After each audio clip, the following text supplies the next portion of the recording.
Hi guys, welcome back to another video. Today I'm going to be reading over and hopefully thoroughly enjoying the Marvel Rivals patch notes for season 6.5 coming this Friday. So before we get into this, if you guys could like, comment, and sub, tell me what you guys are hoping for, what you guys are happy about in these patch notes, and let's go right ahead and get right into it, starting with the Vanguards. All right. Adjustments. Doctor Strange. Sorcerer Supreme's magic defense has got to get a minor nerf time to be a little bit more strategic with his shield. Okay. They're reducing their shield from recovery speed from 70 to 60 seconds. Okay. So it's gonna take from 70 a second to 60 a second. So it's gonna take longer for your shield to recharge, so you're gonna have to use it smarter and not just sit there blocking damage the whole time. You can't be a shield bot anymore. Be smart. I like that. That's not a horrible change, especially since he's getting a new team up and getting that buff. All right, Rogue. Rogue is ready to steal more than just power. She's taking names and with a slight increase to her threat potential. Increased defensive stance, absorb damage conversion from 0.27 to 0.35. Reduced fatal attraction cooldown from 17 to 14 seconds. Okay. So they're buffing Rogue by giving her more damage on her shoulder charge, because when she takes damage, she gets a stronger shoulder charge, and giving her ability steal more often. I like this. This can be good. This can be good. We'll see how it works for the Rogue mains, but because I don't see her often, but we'll see how it works. Thor, the God of Thunder, still stands tall, but his extra durability isn't quite as legendary. Hammer throw, new effect. Hits now grant 50 health, only triggers once per. Okay, so you throw your hammer, you get 50 health for the first target you hit.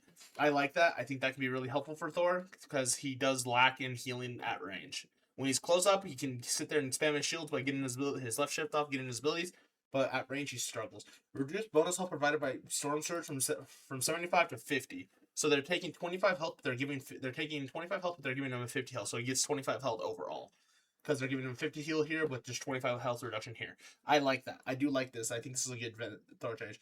All right, Venom. This is one of the characters that has been power crept. One of the tanks that's been power crept, unfortunately, this season, with the amount of CC and how strong every other character is. Let's see it. The Lethal Protector gets a small survivability bump, increased base health from 650 to 675, increased Feast of the Abyss ultimate, damage to bonus health conversion from 1 to 1.3. So they're making him tankier with his ult and just base with the 25 health. The 25 health, I don't know how far it'll go. Venom struggles just because he's a very greedy tank and he doesn't really give anything to his team besides good dive threat. If dive isn't working, he isn't working. So I don't know how this will work. They're not really touching his damage numbers. With the amount of CC, this doesn't really change how he's going to play into CC, unfortunately. So if the CC isn't nerfed, he's going to stay the same. And it looks like it's not because we're already into the duelists. Those are the only things being touched. So that's really unfortunate. Hopefully Invisible Woman's getting nerfed. If Invis gets him nerfed, he'll be better than he was. Alright, next we got the Duelist. There's a lot of power creep in here. I'm really hoping for Phoenix and Hella nerfs and possible Widow buff. Please. Alright, Deadpool Duelist. The mark with a mouth is a little harder to keep down. Increased healing amount when releasing Pop Quiz. So when you use your ultimate ability in swords. From 30 to 35 and from 60 to 70 upon passing the challenge. So once you hit your jackpot, after you bounce on it enough times in crazy style, you'll hit your jackpot, and then you're gonna heal for 70 health instead of 60. Okay, I like that. I mean, he does good damage. I hope that with this they nerf Poke a little bit more so he can be better. Moon Knight. Okay, here's one of the Poke characters that needs to be nerfed. Contra must be crying off in a corner somewhere. Mark's survivability takes a hit. Reduce the bonus health provided by Moonblade from 100 to 75. He's moving 25 extra health from his right click. I like this. I honestly like this. I think this is really good. Moon Knight is in a really, really strong spot because he does so much damage, and triple support is just so turbo meta this current patch, along with Poke. And he's really good into Poke as a Poke character, as he's one of the stronger Poke characters. I've put him up there with Phoenix, honestly. He's probably better than Hela currently, how he's performing. And he's got one of the best ultimates to counter triple support. So him getting a nerf is a good sign. That means Poke nerfs, hopefully. Hopefully they nerf more Poke characters. Phoenix. The Phoenix Force dims a little. Jean's staying power is slightly toned down. Reduced base health from 275 to 250. They're reducing her to a 250 health character? But why are all the supports 275? I mean, This doesn't. This I mean, this hits her survivability, but like it makes it easier for Dive to kill her. But she's still good. She's still got so much mobility and so many ways to get out of things, and does so much damage, heals, and still has one of the best ults in the game. I still think she's going to be a problem even with this nerf. I think she's going to be easier to dive, yes, but I still think she's going to be one of the best, if not the best DPS in the game still. You just have to position better and not position completely brain damaged anymore, which is nice, which is it's a good nerf, honestly. I'm kind of tired of watching Hella and Phoenix players position wherever they want and never die because they have 80 different tools to get away. Alright, Psylocke. Sharper in the fight, softer with her ultimate. What? Psylocke crossbow damage fall off adjustment. Damage fall off at 30 meters from 60% to 70. Okay, so she keeps damage a little bit further out. Okay. So she keeps, instead of losing 40% damage, she keeps it. So she's gonna do more damage at range. Okay. Reduce the single hit damage of Dance of the Butterfly from 170 to 160. Why? Why are we nerfing Psylocke? Psylocke's already struggling in triple support, and her ult with 170 damage is able to kill through triple support ults sometimes, if her team combos correctly. And now we're nerfing it, so she can't do that anymore? Why are we doing that? I don't understand why we're going to nerf a character that's good into triple support when triple support is the only meta this game's had. Unfortunate. Squirrel Girl. Oh, shit. Doreen is now quick as a squirrel on espresso. Oh, shit. Increase the projectile speed of Squirrel Blockade when unleashing without charge from 20 milliseconds. Oh, shit. Squirrel Girl buff. I guess I'm playing Squirrel Girl with Elsa. Finally. Finally, they buffed the squirrel, guys. She's finally had it happen. Look at her. Look at how glorious she is. She's been buffed. Oh, finally. Thank you, Lord. Star-Lord. Legendary moments just got a little easier. Reduce the charge on his ultimate from 3,400 to 3,100. This is insane. Star-Lord was one of the fastest building ults in the game currently when you think about it. If you sit there and you press E and you get mag bubbled, or you get Gambit ulted, you press E with a mag bubble, you're gonna build this ult so quickly now. It's gonna be so oppressive this season if Gambit gets through. So I'm not looking forward to this. As someone who plays a lot of Star-Lord, like, he already builds ult like fine. He didn't need an ult buff, an ult change. He needed damage. Honestly, to punish triple support, there needs to be some kind or anti heal, something to punish triple support mostly. All right, Storm. Holy text. Okay, let's see what happened to Storm. Aurora's wind and lightning are now more electrifying and friendlier to use. Okay. Weather control. Tornado. New effect. Using Windblade and Bolt Rush under this aura now grants. This is new. So she has a third weather now? Okay. Using Windblade and Bolt Rush under this aura grants Storm bonus health. Okay. So they're trying to make Storm stronger. Okay. So she has a third weather now that she can morph into. Freaking Power Ranger in the sky. Damage conversion ratio 25% up to 75%, 75 bonus health. So she gets 75 bonus health in 3 hits. That's not horrible. I mean, it's going to be interesting to see. It's going to make her a lot harder to 1v1 when you're playing like Spider-Man or something, because she's already really strong to characters that try to dive her like Spider-Man. She's weak, but she's still going to suck. She's weak into Phoenix, and Hella and Phoenix didn't get touched so far. So I think she's still not going to be played. Unfortunately, it's a fun buff. I'm really happy it's looking nice. So let's look at the Thunder new effect. Or was the Tornado? I don't know. The tornado might be the wind. I thought it was just like wind effect, but I don't know Storm's effects names. I've played maybe 10 minutes of Storm. I don't like flyers. Weather control. Thunder new effect. When under this aura, Windblade hits reduced Bolt Rush cooldown by 0.5 seconds only once per cast. Even if hitting multiple, increase Bolt Rush spell field from 1.5 to 1 to 1.5. So they want you to be spamming right click on Storm. They want you to be using your left click to refresh your right click and then spam, and just keep hitting everyone. That's Storm. I kind of like that idea for her. Thunder and Lightning new effect ability. Allies buffed now decay over 2 seconds after leaving the aura instead of vanishing instantly. That is interesting. So they lose, so they can keep, so you can walk into the Storm aura, get it for half a second, and then go do something, and then come back and get it again. Okay, so they're trying to make her more versatile that way. Okay. Thunder reduced damage boost from allies from 12% to 8%. Well, yeah, if you're giving them a damage fault, if you're giving them time to use it and leave storm, that's a good idea. Reduce animation and lag when using weather control. That's your left shift. So they're reducing the lag, so they're making the animation shorter. Punisher.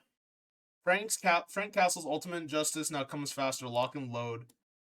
Oh, we're buffing Frank. We're buffing Punisher. Oh, we're buffing Poke. Okay. So Punisher struggles right now. Yes, he is still a Poke character who's very punishing if you hit all your shots, but he's not as good as Hela and Phoenix. This ultimate change, he's still not as good as Hela and Phoenix. Hela and Phoenix lost 25 health. Hela has not been touched. We're in trouble. So Frank, this is gonna be an interesting quality of life. We'll see what happens. I don't think he's gonna be played because of it still. Wolverine. Less waiting, more slashing. Wolverine's rage can't be contained. Reduce the energy cost of last stand from 34 to wet. That's a 600. That's a 600 charge nerf. I mean buff. Okay. Sorry, Groot. You had your meta. Groot had his meta. Thor had his meta. Well, Wolverine's back. The server admin's back to take care of you guys. I'm sorry, you guys. Have fun, take mains. I'm going to hide and hopefully not get hit by this ult anymore. That ult's gonna burn. That's unfortunate thing to see. Unfortunately, so we'll see how it works. All right, next we're into the strategies. These strategies. Hopefully, there's some crazy nerfs. Triple supports a little meta. All right, Atom. Cosmic upgrades for Adam. Fight and more fight. Flight and more fright. Okay. New ability. Adam can now enter flight mode at 10 meters a second for up to 4 seconds at full energy. Energy fully recharges from 0 to max in 15 seconds. Adam can fly? Okay. I just gotta let that one sink in. They're making Adam fly.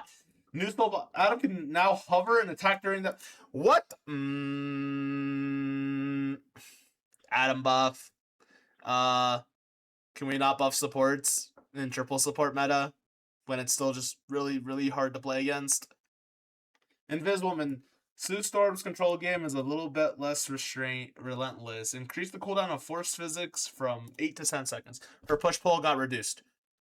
Okay. I mean, Sue got a really meaningful nerf, so she's in a better spot than she was. She's still really strong, but I don't think she needed another nerf. This will make Angela players happy, I guess. But like, I still don't think she needed another nerf. Loki, less healing, more scheming. Loki support takes a slight hit. Reduced magic missile charges from 12 to 10. He lost 2 bullets. Enough said. He's still Loki. Ultron's supportive radius expands. Mechanical mayhem now with extra coverage.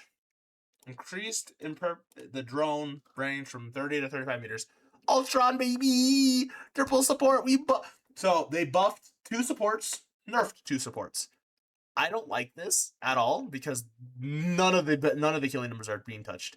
It's still poke meta. It's season 6.5. It's gonna still be, sadly, it's still gonna be poke meta with just no counter, unfortunately.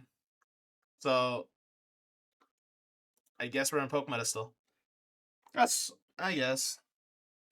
We live with it. Elsa looks fun. I don't care. I'll play Elsa. I'll play Elsa instead of Poke. I'll have fun with that, hopefully. Hopefully the meta doesn't devolve like this season did, and turn into, oh, I only play Hela Phoenix. Oh, I only play Triple Support. Oh, I'm throwing because we lost the game. They haven't addressed that, though, so I'm pretty disheartened. All right, new team-ups. Let's see what they removed. So... Fantastic Four team up has been removed. Okay, so Sue no longer is an anchor. Okay. She lost her anchor and now she's a normal support. Cool. That's gonna nerf Torch. Torch is gonna take the biggest hit here. Fantastic's fine. Thing will be fine. Torch will take the biggest hit, along with Invis losing her team up. Deadpool's team up adds Elsa to it. Elsa Bloodstone unwillingly joins the prank party. Monsters and baddies beware. The English girl is on her way with an upgrade from the Merc and with a mouth's mysterious bag of tricks. Elsa gains the Bloodstone's boombox, a bullet ability through her team up with Deadpool. I've seen it. It heals her. So she's gonna be able to shoot her right click. It's gonna do the same damage. It's gonna tick. Instead of doing an instant, it's gonna tick, and then she can recast it to heal her, which is interesting. So we'll see how much healing it actually does later. Gamma Charge Hulk. Gamma Charge Hulk. Hulk, Black Panther, the Thing.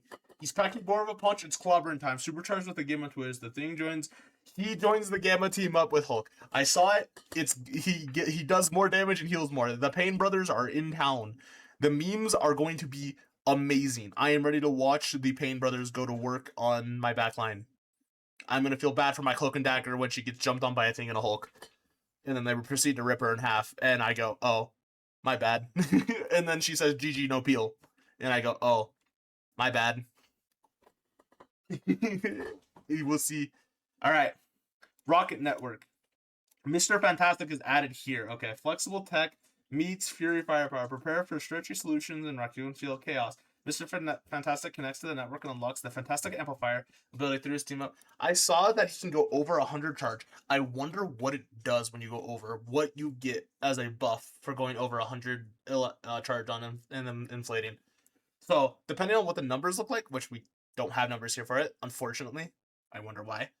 It could be more damage, more health, longer time in inflation state. It'll be interesting to see. All right. New Psionic Mayhem, Invisible Woman with Doctor Strange. Prepare for a psionic tempest worthy of the multiverse. Doctor Strange joins forces with Invisible Woman and unlocks the new Psionic Vortex ability. Psionic Vortex ability. Psionic. Okay, sorry, I'm bad.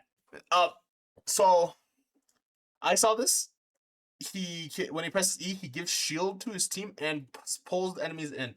It will be very interesting to see. Strange with CC, even though it's soft CC, it will be very interesting. It's also going to be interesting to see him pull them in and just do damage. He's going to do his damage. He's keeping his damage, so he's still going to do a ton of damage. Because he's going to be able to pull them into a combo now. Without ulting. He can press, he'll be like, Moon Knight ult, and then he goes in and presses E and hits them and sucks them all back into the ult. It'll be insane. So, honestly, with these patch notes, I'm skeptical for the season, unfortunately. I was really hoping for more nerfs to poke. Like, I was hoping to see more Hella Phoenix nerfs, more damage nerfs, healing nerfs. Just stuff that would help the game. I was hoping they would talk more about the thrower problem and people throwing the games and just giving up in the game. I was hoping they would talk about more of the... talking more about just the state of matchmaking currently. And focus on changing that. I know this is character balances, but I was hoping, like, just character changes along with some patch notes on that would be nice. But if you guys could let me know what you guys are, how you guys feel about these videos, I will be streaming live on Wednesday and Friday of this week as normal. I will be streaming on Friday. I will be streaming Rivals for sure. Wednesday, I will be streaming Rivals and Deadlock. But Friday will be all Elsa all night. I'm really excited. I'm hoping she's a lot of fun. I'm going to go for rank 1 Elsa. But yeah, if you guys could like, comment, and sub, let me know how you guys feel about these changes, these patch notes, and how you guys have a great rest of your day. All right, bye.